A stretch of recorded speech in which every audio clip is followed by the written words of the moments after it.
Welcome to MIA2K, your ticket from Miami to Seoul.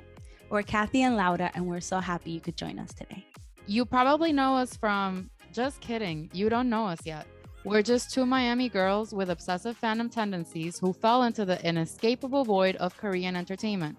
And we're here to share our insights and spill all the tea only grown fans like us can enjoy. We've done all the research and acclimating so you don't have to. Before we begin, please make sure you're following us wherever you listen to your favorite podcast. And if you love visuals like us, you can watch us on our YouTube channel. We drop episodes with our hot and sunny takes every week. Our podcast today is about our first in-person BTS concert experience this past November at the Permission to Dance concert series at SoFi StAHdium in LA. It was a shit show and a half. And if you want to find out the real tea and know why I just said stadium, keep listening. So we first want to talk about our experience with Ticketmaster because it is absolutely necessary, especially for those that are trying to get tickets to their next offline concert. Which will be more people because BTS. They're great and I love them. That's fine. Right. So BTS announced that they were doing an online concert on October 24th, which we were planning to get tickets for because duh. And then in early October, they dropped the bomb that we had all been waiting for, which is that they were going to be holding their first offline concert in person in 2 years. A month later at SoFi StAHdium. My light of my life says stadium. So if he says stadium, then Merriam-Webster can suck it and learn how the proper pronunciation of it is. We were already planning on going to LA by the time that we knew that these tickets were coming out. We were going to the Head in the Clouds concert in early November. If you haven't listened to that episode of our podcast, please go and look for it because we had a really good time and we're totally going to go back. So definitely find out why. But again, once we knew that we were going to go back to LA at the end of the month for BTS, what's another stripe on a tiger? You know, we were going to be doing everything and anything in our power to get our hands on those tickets, which was notoriously hard. So as Laura mentioned before, Ticketmaster was a journey and there were a lot of hiccups and obstacles in the way for us to get tickets to go to the BTS concert in LA. The first set of obstacles was that Ticketmaster tiered their ticket output in 5 different categories so that they could split the demand and the amount of people that were going to be going on the website so they could, actually sell the tickets. So the 5 tiers that they started with, 4 of them were just for pre-sale. And by the time they got to the 5th one, the tickets were gone. Just FYI, just so you can understand the level of chaos and demand and all the things. So the first tier was for people who had tickets to their last tour, which was called Map of the Soul, in the VIP section. So VIP Map of the Soul ticket holders had first dibs to get Permission to Dance in LA tickets for this time around. The second tier was for people who had tickets to the Map of the Soul tour, regular, not VIP. The third tier was for ARMY members, aka Laura and myself. So we were already kind of at a disadvantage because we knew we were not going to be able to get first dibs. We were getting third dibs. Mm-hmm. So a lot of it was going to be gone by then. I think they were trying to be fair with the first 2 tiers. They were trying to make sure that the people that had bought tickets to the concert that was canceled because of COVID were able to have first dibs, which it's fine. I get it. And hopefully it won't be a thing moving forward. Right. And then, of course, ARMY members were going to get priority. The 4th tier was Ticketmaster verified fan presale. So that's you having your own Ticketmaster account and going through the motions of being a verified fan. And then the 5th tier was the regular sale, which again never made it there. Normies. Yeah, we don't know them. We don't know that. Plebes. Laura and I tried signing up for tickets for the 27th and 28th of November because that was a weekend. So that's when we were going to be able to go without taking too much time off of work and actually enjoy ourselves. So we applied for both. And we ended up getting access to the sale for the 28th for both of us, which we were really sad about because we really, really, really wanted to be there the first day that they actually got to be in front of the fans. They've talked about how much they were going to cry at their first concert. We wanted to be there to witness it. We wanted to be there to see that first interaction again after 2 years. So unfortunately, we weren't able to get tickets at face value for the 27th, but we were able to get tickets for the 28th, and we jumped around our houses and celebrated copiously and in disbelief, knowing that we now were for sure going to be going back to LA twice within 1 month for 2 different events. So yeah, we waited for those tickets on the 28th. We waited in line for 2 hours just to be able to buy tickets, like in a digital line. 2 hours. Once we got in to be able to buy tickets, you couldn't even think. You have to hit, you know how Ticketmaster gives you that option of doing best seats? That's all you got to do. Just click best seats, click yes, go, go, go, go. Because if you don't, you're going to lose your tickets. And it went from 1 second having tickets in the 200 to the next second only finding tickets in the 500 section. So for the future, just hit best tickets and next, pay, and that's it. that was a really kind of crazy experience. We've had a hard time with Ticketmaster before for other concerts, but we knew that it was going to be on a whole different level for BTS. So we were mentally prepared to literally get whatever the best option was. Yeah. We were fortunate, I think, at the end of the day, for the little bit that we hesitated and like, you know, because we were both getting it on the same day, we were both getting it at the same time. So we obviously didn't want to trample each other's efforts. So we ended up with pretty good seats, with like the being able to see the concert as it's meant to be seen from the center. So in that regard, we're not complaining. And the 200 section, we'll talk about later how it's very well positioned for entry and exit to the stadium. So we are happy with our seats and what we ended up being able to accomplish. But I still think we should mention scalpers, SoFi StAHdium as well, because the thing is, SoFi has obviously their membership of their own, like their annual ticket holders, and they also got priority. So a lot of these people who are not even BTS fans had priority to buy BTS tickets, really good tickets, like the really good section tickets, which like Laura and I at face value would have given an organ to be able to buy these tickets, not on the scalpers realm, because for the scalpers, they really did the most. And I'm willing to give my entire life savings to BTS directly. I will not give up my money for someone else to be profiting off the hard work of the members of BTS. True. So I'm not happy that we ended up having to pay a significant amount over the original face value prices for day one, but we were willing to, and we had to, and it was what it was, and we regret nothing. We had to go both days. Like, let's be honest, like we had to, so it's fine. We made it. They can go choke on a piece of fruit, honestly, because you know what? Because we know how much we paid for face value, it hurt me, but it's fine. See, my birthday is December 2. The concerts were the 27th and the 28th. So it's like a birthday present to myself. Facts. But the scalpers suck and I hate them. So we knew we wanted to go both days. We already told you guys we gave in on the scalpers.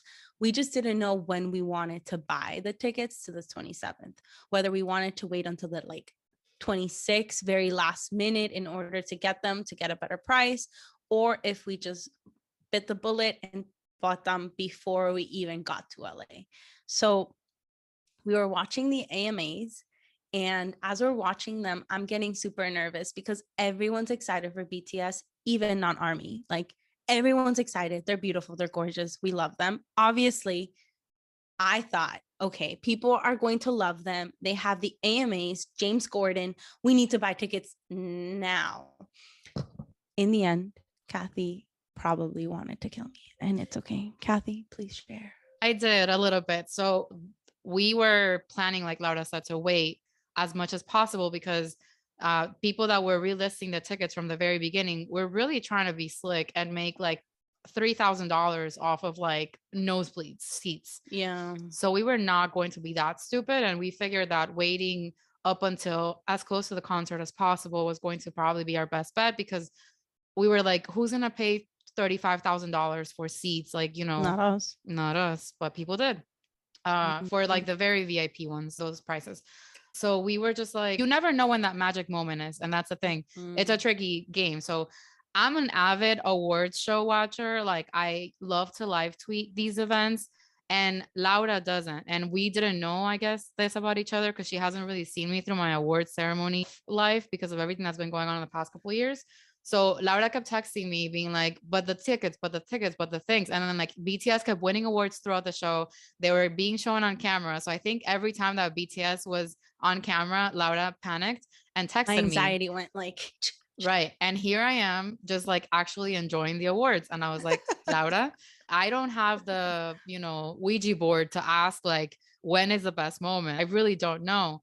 So, just let me finish the show. And then like, once the show ends, we can look up prices and see what we can find. I'm sure she was like, oh, this bitch and her stupid awards. And I was just like, this bitch, leave me with my stupid awards. So, but it works and it was fine. And that 4%, man. That 4%, when it hits, it really hits. So we ended up after the show ended, we looked online, and the thing is, there were tickets that were on resale directly on Ticketmaster, but there's also a bunch of other sites like SeatGeek, whatever, that also have. And like, we knew that there had to be someone who just like was gonna get anxious on the resale end and wanted to get rid of their tickets. And I think we found that person. So they had the tickets up for resale, but for a very manageable price than the rest of the offerings. So we actually were able to get seats for day one on the section next to where we were going to be for day two. So again, really good vantage point from the center of view of the stage. And we bit the bullet, and no one will ever know how much we paid for those tickets. But let me just say, no one. It was less than what we were planning to pay originally for just one day. So because it was going to be our first, let's call it girls' weekend in a very long time because of COVID and all that stuff, we kind of knew we wanted to have at least one night where we could drink, dance, go a little crazy, right? So we wanted to do something obviously BTS related because we don't get to do that in Miami. So we knew we wanted to have at least one night. We figured the best night would be the 26th because we were going to the concert on the 27th and the 28th, and then we would leave on that Monday. So we said, let's see if we could find something. So I was on TikTok because I go on TikTok every single day, and I was seeing a lot of parties. There was this one that caught my attention. It was by Armies Who Travel. And it said it had some spots available, but it didn't have a sign up. So I was like, you know what? Let me check every day to see if something comes up. So I checked every day, and luckily we were able to get 2 spots for the party on the 26th. I think we need to talk about our experience getting to the party because it was a whole shit show. So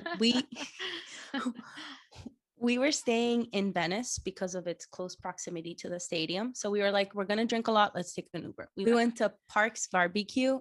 So good. Our second time in a month. And we don't good. even live in LA. So do that math. So we have some barbecue. We have 2 bottles of soju. We take another Uber. Plus the beer. Oh yeah, it's fine. We take an Uber that's like a short 10-minute, 5-minute ride, whatever. We get there and it was amazing. So when we got there, it was everything and anything that I could ever hope for.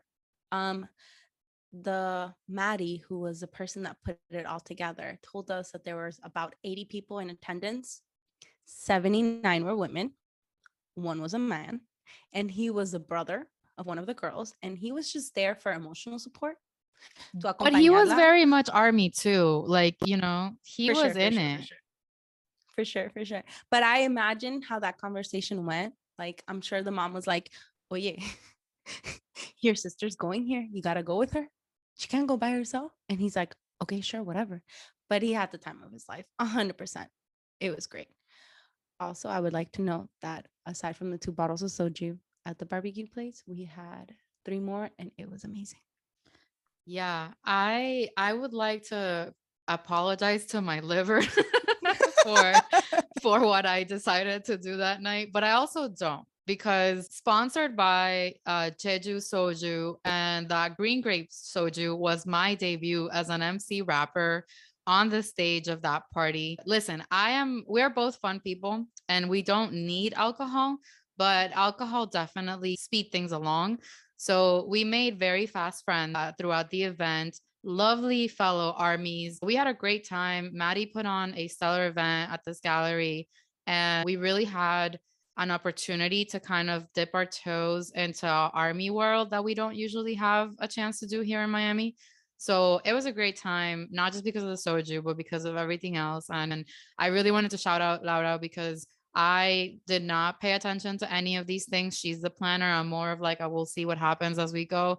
So she was the one that found all the stuff through TikTok and got the tickets. And I was at dinner when she was booking everything. And she was like, go on PayPal, pay this girl, do the thing. And I was like, okay, did it, bye. And she was the one that took care of all the logistics. So I just had to show up, become an MC, and then go to sleep. That's all. That's what I had to do. And aside from that, we would also like to shout out Maddie. She did a really good job with the event. We had a really great time, and I think our experience wouldn't have been the same without that party. So it was really everything and anything we could ever hope for. Yeah, we made actual friends at the party that we exchanged numbers with. We have their Instagram accounts. We follow each other. So we stayed in touch throughout the weekend. And also to piggyback off of Laura's shouting out on Maddie, Maddie was coordinating 8 events throughout the week for all 4 concerts. She did all kinds of events that really reflected Armydom. And, you know, like she had a Namjooning hike. She took people to the BT21 store on Hollywood Walk. She really put on so many events throughout the week that we just can't speak highly enough about armies who travel. Definitely follow them. And if you want to experience a K-pop event in the BTS Army realm, for sure, go to her events because she thinks of everything. She puts everything together really nicely. Super professional. Everything that she said would happen happened, like at the timeline, and I really appreciate that. Yeah, I'm a construction planner on my day-to-day, so I really appreciate the logistics and the way she did everything. It was great. So you know, right after that first night, or that great start to our trip, it was day 1 of the Permission to Dance in LA concert. And I don't think we were able to really internalize the fact that we were going to see our 7 boys that day. I think I still can't fathom or like really take it in, the fact that we saw them and, you know, 2 days back to back, incredible performances and everything that we lived through in those days. So let's start with logistically, and Laura and I will jump in here and interrupt each other constantly because we just have so much to say. So just, you know, bear with us. Day 1, SoFi StAHdium will 100% be classified in my brain as a reason to have PTSD for the rest of my life. Nightmares, PTSD, the worst. Basically, the concert expected over 50,000 people for each night. So they sold out within seconds of the pre-sales. You would think SoFi would have been prepared to handle this. And obviously, you know, if you are throwing a concert in the middle of COVID, and if you know that you're going to have a lot of steps to the process of getting into the stadium, you would think that they would be prepared for this, but you would be wrong. So long story short, it was 10 gates to get into the stadium. And there were 4 metal detectors at each gate, which is not, it's not enough people. Like I'm not a logistics coordinator. I've never ran a stadium or an arena or anything, but it just does not sound like enough. I think they might have taken it from their football game experience, which would make sense because, you know, people tailgate. Not everybody goes in at the same time. That makes sense. Yeah. But they should have researched how K-pop concerts work. People show up early. People show up to experience the whole thing. And so you're going to have most people coming in at the same time.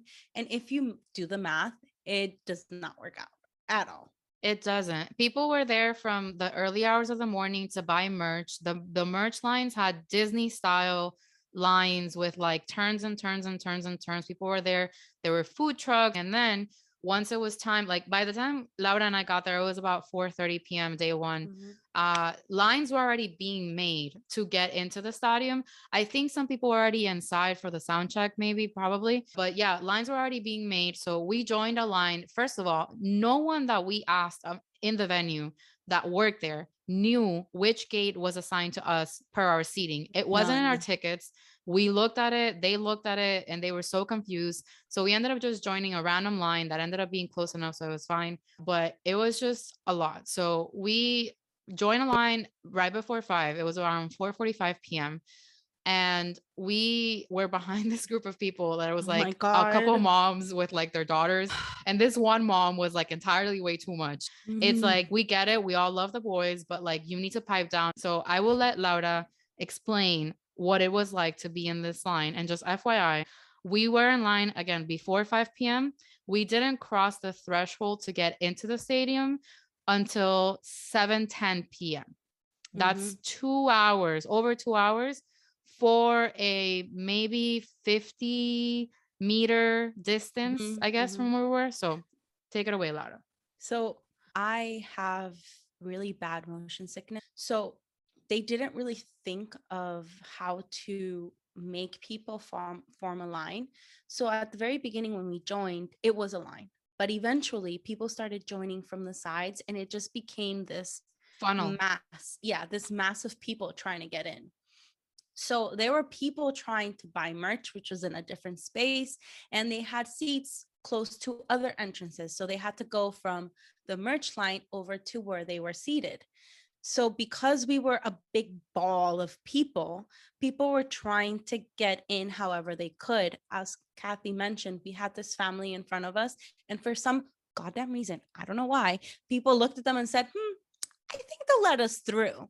And you know what? They freaking let everybody through. So at one point, we were this mass of people. And once you let one person in, everybody goes in. I thought I was going to die because as everybody walks into this one line and it's just this massive amount of people, I was getting so sick. I literally look at Kathy and I'm like, I am going to throw up, pass out. I'm not quite sure which one. And it was horrible.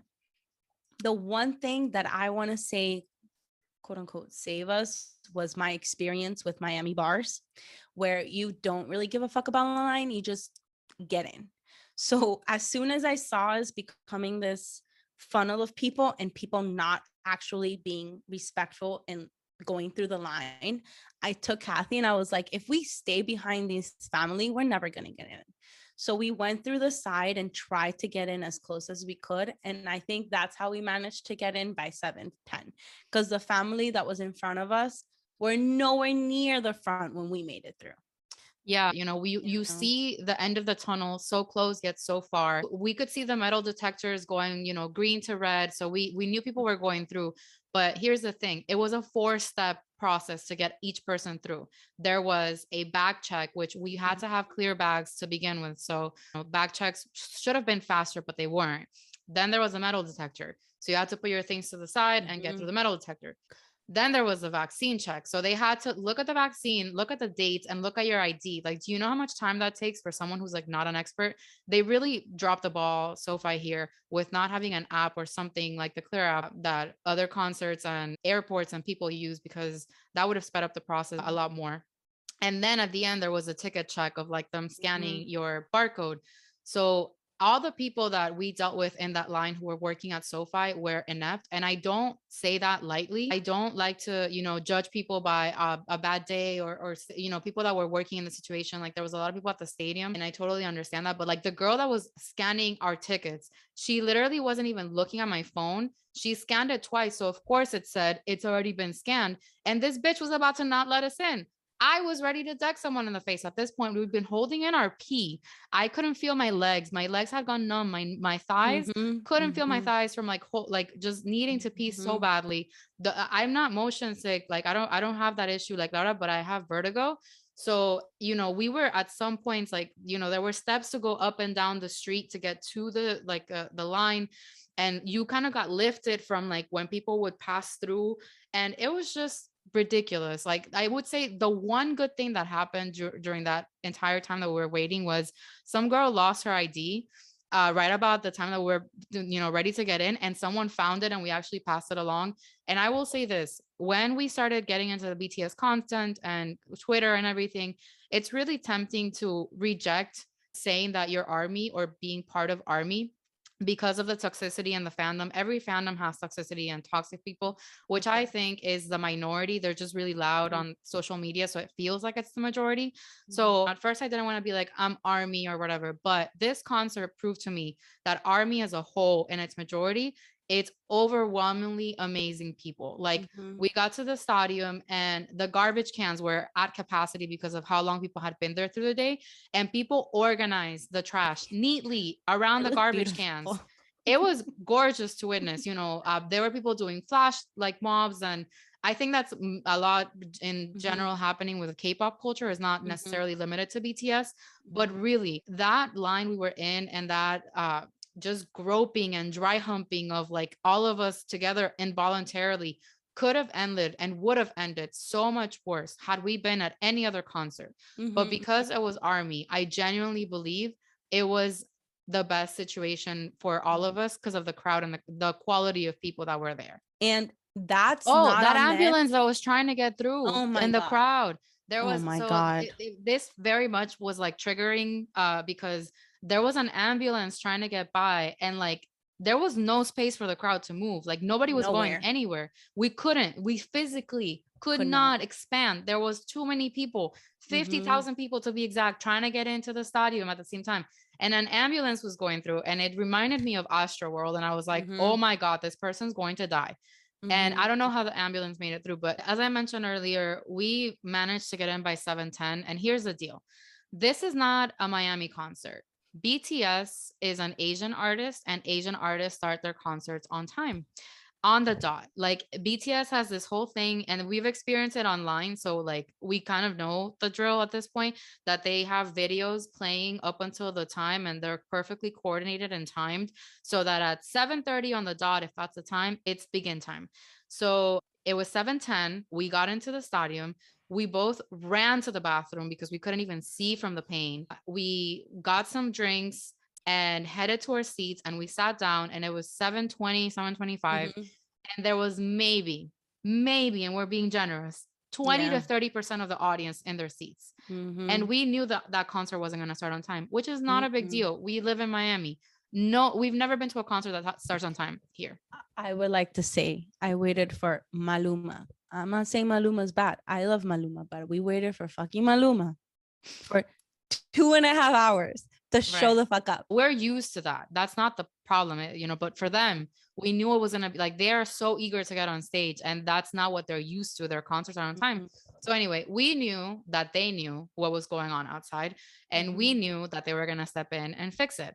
And I told Laura, if we know Namjoon at all, and we do, we know he's going to tell them, just let everybody in and we'll deal with it, and we'll do this better tomorrow, but we need to start this concert. And when I said it ironically, to be honest with you. I didn't mean it. But later, once the concert ended and we got back to the hotel and we got on ARMY Twitter, we saw the footage, and I'm going to include a clip here. You will see people walking through the metal detectors. You'll see them all going red, and no one was checked. Like no back checks, no vaccine checks, no entrance ticket checks, nothing. Like at 7:20 something, they decided to let everyone through, which was a huge risk. Like to the crowd and to the artists, because knowing we live in America where guns can be a problem, and it's not the first time that things have happened at concerts. Thank God that the people who showed up to the concert that day were only ARMY and like actual fans interested in seeing the event, because if somebody had been planning on bringing in a bomb, it would have gone through. 100%. Guns would have gone through, because nothing was checked at that point. So the artists took a huge gamble in letting us all in order for them to start the concert on time, because if not, I'm pretty sure we wouldn't have started the concert until 9:30. Yeah. And that's early because of the amount of time they were taking. So anyway, after we were able to get through that and sit in our seats and crack open our cans of beer and try to get Very past expensive beer. right, and try to get past the trauma that line created for us, we can now talk about the BTS concert experience. I would like to mention that our seats were pretty good. No, yeah. So it wasn't second line or second row or first row of floor. It wasn't 100 section floor, 100 section, but it was 200 section, and it was right in the center, and it was so good. So good. We were right next to the concessions. We were right next to the bathrooms, and we were right next to the exits, which doesn't seem like a big deal, but wait until the end. For us veteran concert goers, we know what we need at this at those times. Yeah. It's true. I would like to mention, because Kathy said it at the beginning, the members thought they were going to cry. We had talked about it and we're like, we're definitely going to cry. This is going to be like makeup running everywhere. And weirdly enough, I didn't personally cry. I think I was too excited and too stressed and too everything to actually feel like crying. Yeah. But it was a beautiful concert. I don't think the ambience or the vibes lent themselves to like for us to cry, just because like the excitement, the girls screaming behind us, and everything that was, you know, transpiring in that moment. We did hear that those people who managed to get sound check, and I don't know if they had to pay $35,000 or, you know, sleep with someone at Ticketmaster to get them, but please, you know, if that's a thing, share like, your I'll secret. do it. Like, I'll do whatever it takes. No, I'm just kidding. I won't. I have some dignity left. We did hear that the members cried. Some of them, I think it was the first day, it was RM, J-Hope, and maybe someone else teared up during the sound check, because that was the first actual interaction between them and ARMY. I mean, when they went to the AMAs, the whole crowd was ARMY. You wouldn't think it was going to be, because obviously they're there for all the artists, but they came with signs, they came with light sticks, they came prepared with a fan chant. So that was their actual first. Yeah, here's mine that I dropped because of the dumb people working the freaking StAHdium entrance system. So anyway, very sturdy. Yeah, super sturdy. So I think that it was not their first, you know, by the time that they got to the stage. And that's why all of them talked about, they all went live multiple times every day after the concerts that they did. So they all spoke about how the first day was kind of weird for them. Like it was still hard for even them to internalize that it was finally happening, and they were stressing to make sure that everything was perfect. So I don't think that they had the chance to like really let themselves feel it, especially that first day. And that's why they, you know, probably didn't cry, but the tears weren't there, but the emotions were, I would say. For sure.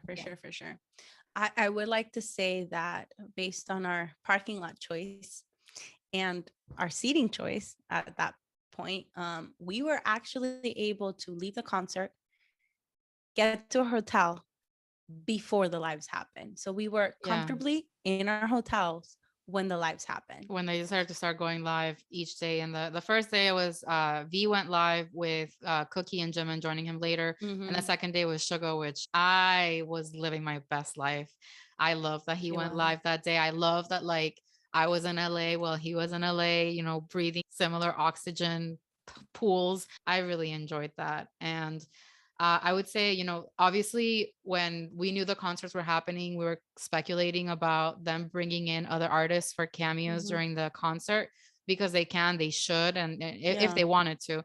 But I think they really kept the first day to themselves. They knew it was their first day with ARMY. So we actually really enjoyed that. And the set list, I think they kept the same set list from the October 24th. For the encore, they had one of the days that they did the encore was the same from the October 24th, the second day. Okay, so they changed it up the first day. I would like to say that on the first day, their encore was really meaningful. I actually really enjoyed the song choices that they did, because they felt like they were talking to us, and that was really nice. So even though the whole concert was the same, that one last part was different, and it really like resonated, and it was really great. Yeah, day one was incredible. The concerts are structured in a way where they do a few songs and they talk to us, they interact with us, they call out their comments. And we could tell that they worked so hard on their English, that they worked so hard on like memorizing, not just memorizing, they're getting a lot better with their pronunciation. They're actually taking classes. A few of the members are taking classes to learn and get better at English so they can express themselves fully. They had a translator available, which he's the best translator I've ever seen at any concert. He really embodied their messaging. And I think on the last day he was crying with them, like when they were kind of tearing up at the end. Like he really felt it. He's Army. The translator was Army, which was great. But I just wanted to talk about the fact that I tend to lose my voice whenever I overuse it or raise it, or when I go to concerts or anything, I always lose my voice. So I was definitely warned by my family to kind of keep it together, because I have a little bit of a delicate throat and respiratory system. And so my family really tried to tell me not to go crazy. And this is what I did with my family's advice. Let's go!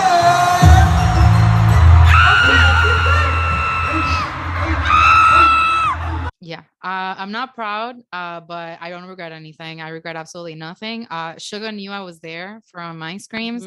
I also showed him my rings, and Laura made these beautiful shirts for us, like they're now playing from like some of our favorite songs. Pepsi was a cultural reset for me and for everybody else. So I also had the sunglasses that are very him. So I wanted him to know that I was there for him. And I think he could see me from the stage and hear me. He definitely could hear me. So I regret nothing. But with that said, the next morning, after all the screaming and after, all the whole experience, I think as a whole, if you put all of Saturday, all of that we went through together, when I woke up on Sunday morning, I thought I needed to go to the ER right away. I couldn't breathe. I couldn't speak. I couldn't, like, my throat was on fire. And I usually travel with some medications or whatever for just in case, but whatever I had in my stash was not going to do the trick for that day. And thankfully, Laura woke up in a very similar state to me. So I at least did not feel alone. Misery does love company. So, we found a brunch place nearby that had like the most authentic and organic ginger tea with like honey, lemon, and mint.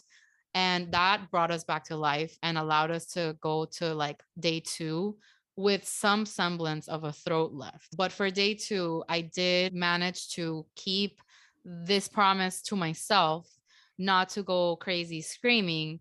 For the most part, I really held it in. I didn't sing along. I just, I sang along to myself, and I really tried not to scream, except when the members brought out Meg Thee Stallion for their Butter performance, and I lost it and I screamed. And I will also insert a little clip of that here.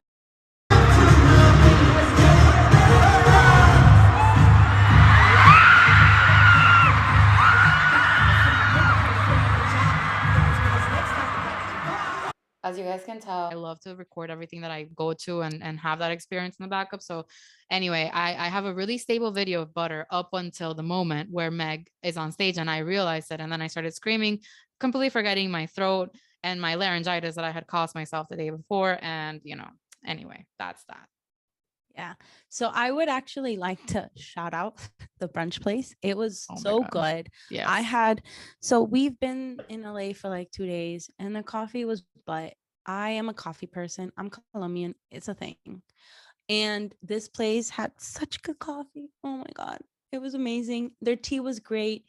And if you're staying in Venice and you're looking for a brunch place, go to Brews Wiffle.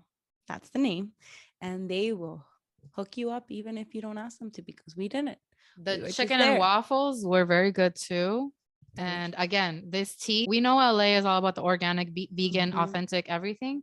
I've never had a more authentic ginger tea with honey and mint and lemon in my life. And I swear that brought us back to life. It truly did. It was amazing. And also, I mean, for my personal experience, the second day, it was way more organized. Getting into the stadium was great. They had 6 metal detectors instead of 4. What a concept. Yeah, they figured it out. It felt safer. We were able to get into our seats, like I think 2 hours before the concert started, which was pretty good because we had gone to the actual venue like maybe 45 minutes before. So it was pretty good. We actually, I think one of the reasons why we got into the stadium early was we split up because Kathy wanted to check out the merch line. We Laura had also both. wanted the merch. Yes, I It was gonna wasn't say just me. we both had agreed about what merch we wanted. And so I said, no, I'll stay in the line. You go check out the merch. So the merch line was ridiculous long. Things were sold out. So Kathy was like, no, this isn't it. And as she was walking back to find me, a gate opened. And like she's calling me, I'm calling her. We're trying to figure it out somehow. And we were able to get in like seconds. And Maybe not mind you, seconds, there but was minutes. literally no service at the Yeah, stadium horrible. outside because of everybody who was there. The amount, Mm-hmm. the sheer volume of people was making the service situation impossible. So Horrible. it was a miracle that Laura was able to get through to me Yeah. because I was calling her and it wasn't going through, and she Mm-hmm. called me at the right time. So yeah, we were able to get in like by I don't know Like 6, 6. Yeah. and we enjoyed ourselves. It was a much different Yeah. experience for day It 2 and was. than for day 1. It truly was. And then aside from that, the concert was actually able to start right on time because the day before it started at 7:45, which is pretty good because it's only 15 minutes. All things But considered. yeah, but it's late for them. So for this day, it was able to start at literally 7:30. Miami could never, Bad Bunny could never, Carlos Vivas could never, nobody could ever. And it was great. Aside from that, we had similar seats. You know, Kathy mentioned that we had literally the section right next door. We were a little bit closer, so that was kind of nice. And again, somehow I didn't cry. I don't know how, but I didn't cry. I thought I would because I knew this would be my last concert experience for the trip, but I didn't cry. It still felt really good. I loved every single minute of it. I would give my kidney to be first row floor seats. Yes, so would I. I did cry day 2 for a little bit because, as we mentioned earlier, for their encore stage, they changed up the set list. And when they started playing Spring Day, this song is one of the most meaningful songs that they've had in their whole careers. It was really early on in their music repertoire, and the music video is super meaningful. If you guys want to do your own deep dive about what the Spring Day video was supposed to, encapsulate, it's a whole entire experience. So this song really encapsulated our experience. I became Army November 14th, 2020. I have a date because Laura and I like to keep receipts and we go back on our conversations to talk about it. I was Army for Life Goes On premiere. That was my first time being up at midnight waiting for a video to drop. So the fact that I got to experience and go to a BTS concert within just a little bit over a year of becoming a fan, considering the global pandemic, considering how hard it is to get tickets, to be able to go 2 days in a row. And honestly, the fact that also Laura and I have such similar approaches and thoughts and opinions and things to everything, like sharing something like that with someone who gets it, and that everything, all those thoughts just like, It was came to me perfect. in that moment. And like, it didn't matter that I had seen the concert before online and that I had seen it the day before. It just felt new. And they really do kind of change up their comments, and they try to ask their translators to like give them new messages so that they can speak and say new things. And it was just a lot. So that's when I kind of cried in that moment. But it wasn't like a sobbing either. It was just like, tears. Yeah, I didn't But notice. And I was but it sitting was right a next to very her. magical moment Mhm. for me. And yeah. And I think with that, we can move on to our closing thoughts. I, for me, concerts are about everything. I'm one of those really annoying people that makes shirts for everything or makes something for something, like something. And Kathy had asked me about this, like, why do you do it? And it's more like if I see the garment or whatever I'm making for the concert or whatever it is, festival, it kind of brings me back to where I was and what I was feeling. So I'm very much into like the whole experience. I don't really do videos. I don't really do pictures. I just try to live in the moment. And part of that is enjoying the people around you, right? And for both days, I think I got really lucky because I thought it was kind of funny. On the first day, I got seated next to this couple where the husband was obviously not into BTS. He just went there to be with his wife. And that man was not okay. On the first day, we sat in front of this girl that was screaming from inside of her guts. It was like, it wasn't like a woo, we're here. It was like a I am here. Someone must have hurt her. It was coming from the inside. And that poor man, 15 minutes into the concert, 30 minutes, looked at his wife and said, I'm done. And he just walked out. And that poor woman was like, do I stay? Do I see my 7 husbands, or do I go with my actual husband? And she just didn't know what to do. And she stayed. Luckily, after like 30 minutes, he came back and he sat back down. But it was a lot. And then the second day, I was seated next to what I could tell was 2 people from Korea that had decided to fly with them to see the concert in person. And they were both army. Like, he was holding a Jin photo card that I was so jealous of. And he was taking pictures, and I'm like, bitch, how can I steal that? I didn't. I'm a good girl. But he was army. They were both army. They were both really excited. But once the concert started, like in the US, once the concert starts, everybody stands up and starts dancing. That's who we are as people. They were not okay with that. Like, I don't think they expected that to be a thing. Cause like, from what I understand, in Korea, if you buy concert ticket with a seat, you're going to sit for most of the time. Nobody was seated. And it was a lot for him. And he was trying his best. But for the most part, he kind of sat down, and I'm sure he couldn't really see because the people in front of him were standing with their light sticks and dancing. And I thought that was kind of fun. I'm sorry, guy next to me, but it was kind of part of the experience, and I really enjoyed it.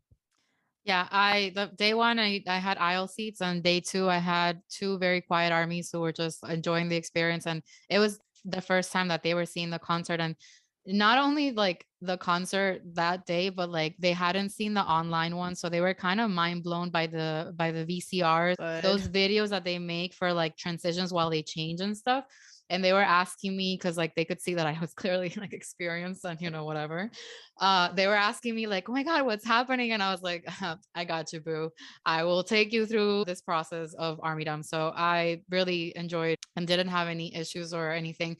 The girl behind us on day 1, that yeah, that one threw me a little bit. I can't lie and say that like she didn't hinder my enjoyment at all, because like Laura said, her screams were coming from the depths of her soul.